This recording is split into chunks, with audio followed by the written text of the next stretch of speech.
जय माता दी भक्तों, आज आप सुनेंगे दुर्गा सप्तशती का 8वां अध्याय। माता रानी आप पर और आपके पूरे परिवार पर अपनी शुभ कृपा बरसाती रहें और आपके घर में खुशहाली आए। महर्षि मेधा ने कहा, चंड और मुंड नामक असुरों के मारे जाने से और बहुत सी सेना के नष्ट हो जाने से असुरों के राजा प्रतापी शुंभ ने क्रोध युक्त होकर अपनी संपूर्ण सेना को युद्ध के लिए तैयार होने की आज्ञा दी। उसने कहा, अब उदयुक्त नामक 86 असुर सेनापति अपनी सेनाओं के साथ युद्ध के लिए जाएं और कंबु नामक 84 सेनापति भी युद्ध के लिए जाएं और कोटिवीर्य नामक 50 सेनापति और धौम्रकुल नाम के 100 सेनापति प्रस्थान करें। कालक, दोहृत, मौर्य और काल के यह दैत्य भी मेरी आज्ञा से सचकर युद्ध के लिए कूच करें। भयानक शासन करने वाला असुरों का स्वामी शुंभ इस प्रकार आज्ञा देकर बहुत बड़ी सेना के साथ युद्ध के लिए चला।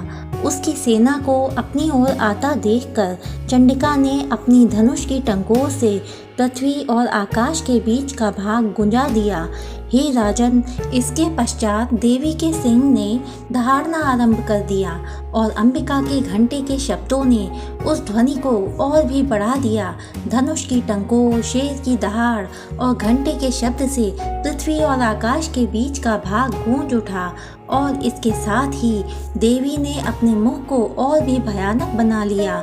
ऐसे भयंकर शब्द को सुनकर राक्षसी सेना ने देवी तथा सिंह को चारों ओर से घेर लिया।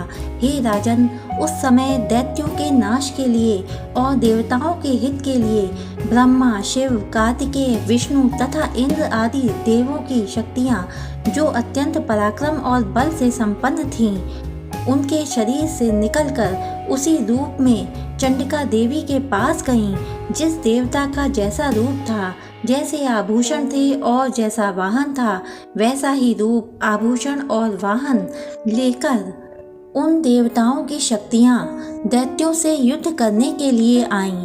हंस युक्त विमान में बैठकर और रुद्राक्ष की माला तथा कमंडलू धारण करके ब्रह्मा जी की शक्ति आई। वृषभ पर सवार होकर हाथ में त्रिशूल लेकर महानाग का कंकण पहनकर और चंद्र रेखा से भूषित होकर भगवान शंकर की शक्ति माहेश्वरी आई और मोर पर आरूढ़ होकर हाथ में शक्ति लिए दैत्यों से युद्ध करने के लिए कार्तिकेय जी की शक्ति उन्हीं का रूप धारण करके आई। भगवान विष्णु की शक्ति गरुड़ पर सवार होकर शंख, चक्र, शार्ंग, गदा, धनुष तथा खड्ग हाथ में लिए हुई आई। श्री हरि की शक्ति वाराही वाराह का शरीर धारण करके आई और नरसिंह के समान शरीर धारण करके उनकी शक्ति नारसिंगी भी आई। उसकी गर्दन के झटकों से आकाश के तारे टूट पड़ते थे और इसी प्रकार देवराज इंद्र की शक्ति ऐन्द्री भी ऐरावत के ऊपर सवार होकर आई। इसके पश्चात इन देव शक्तियों से घिरे हुए भगवान शंकर ने चंडिका से कहा, मेरी प्रसन्नता के लिए तुम शीघ्र ही इन असुरों को मारो। इसके पश्चात देवी के शरीर में से अत्यंत उग्र रूप वाली और सैकड़ों गीदड़ियों के समान आवाज करने वाली चंडिका शक्ति प्रकट हुई।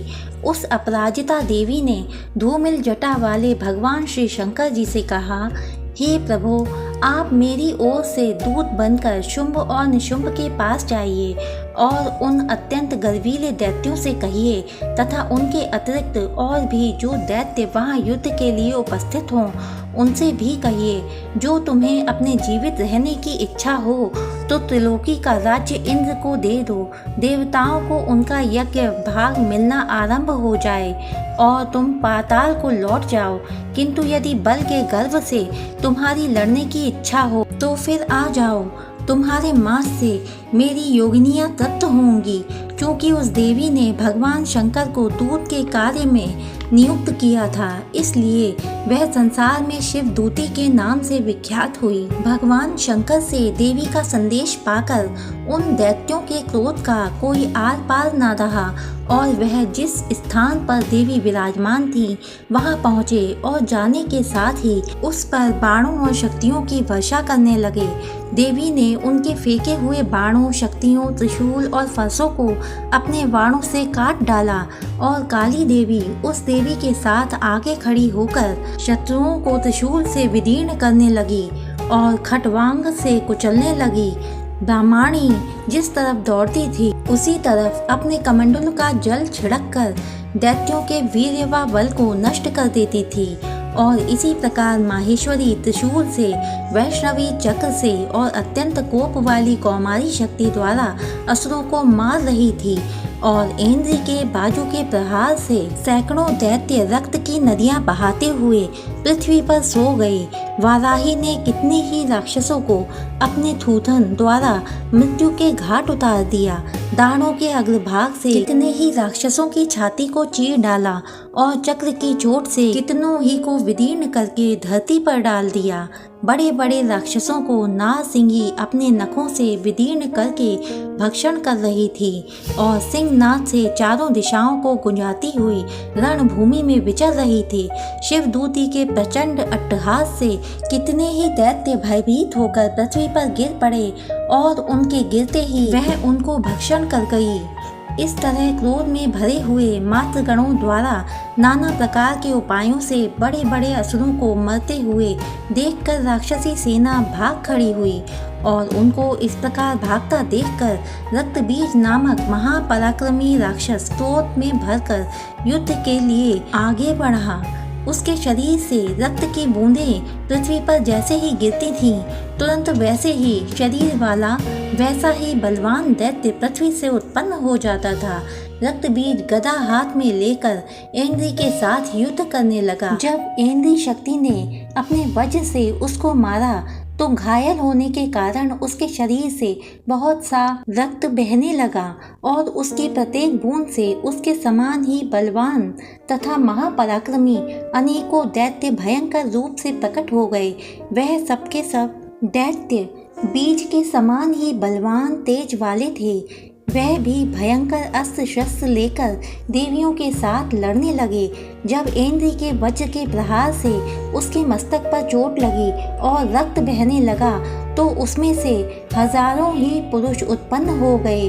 वैष्णवी ने चक्र से और इंद्र ने गदा से रक्तबीज को चोट पहुंचाई और वैष्णवी के चक्र से घायल होने पर उसके शरीर से जो रक्त बहा उससे हजारों महाअसुर उत्पन्न हो गए, जिनके द्वारा यह संपूर्ण जगत व्याप्त हो गया। कौमारी ने शक्ति से, वाराही ने खड़ग से और माहेश्वरी ने त्रिशूल से उसको घायल किया। इस प्रकार क्रोध में भरकर उस महादैत्य ने सब मात्र शक्तियों पर पृथक पृथक गदा से प्रहार किया और माताओं ने शक्ति और शूल इत्यादि से उसको जो बार बार घायल किया, उससे सैकड़ों महादैत्य उत्पन्न हुए और इस प्रकार उस रक्त बीज के रुधिर से उत्पन्न हुए असुरों से संपूर्ण जगत व्याप्त हो गया, जिससे देवताओं को भय हुआ। देवताओं को भयभीत देखकर चंडिका ने काली से कहा, हे चामुंडे, अपने मुख को बड़ा करो और मेरे शस्त्र घात से उत्पन्न हुए रक्त बिंदुओं तथा रक्त बिंदुओं से उत्पन्न हुए महाअसुरों को तुम अपने इस मुख में भक्षण करती जाओ। इस प्रकार रक्त बिंदुओं से उत्पन्न हुए महादैत्यों को भक्षण करती हुई तुम रणभूमि में विचरो। इस प्रकार रक्त क्षीण होने से यह दैत्य नष्ट हो जाएगा। तुम्हारे भक्षण करने के कारण अन्य दैत्य उत्पन्न नहीं होंगे। काली से इस प्रकार कहकर चंडिका देवी ने रक्त बीज पर अपने त्रिशूल से प्रहार किया और काली देवी ने अपने मुख में उसका रक्त ले लिया। तब उसने गदा से चंडिका पर प्रहार किया। प्रहार से चंडिका को तनिक भी कष्ट न हुआ, किंतु रक्त बीज के शरीर से बहुत सा रक्त बहने लगा। लेकिन उसके गिरने के साथ ही काली ने उसको अपने मुख में ले लिया।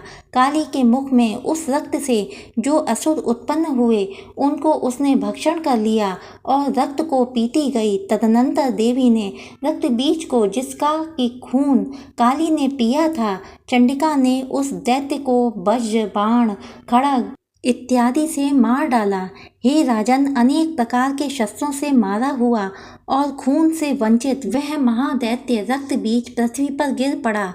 हे राजन, उसके गिरने से देवता अत्यंत प्रसन्न हुए और माताएं उन असुरों का रक्त पीने के पश्चात उद्धत होकर नृत्य करने लगीं। जय माता दी भक्तों, आपसे एक रिक्वेस्ट है, प्लीज़ इस चैनल को सब्सक्राइब कीजिए और वीडियो को लाइक कीजिए। धन्यवाद। जय माता दी।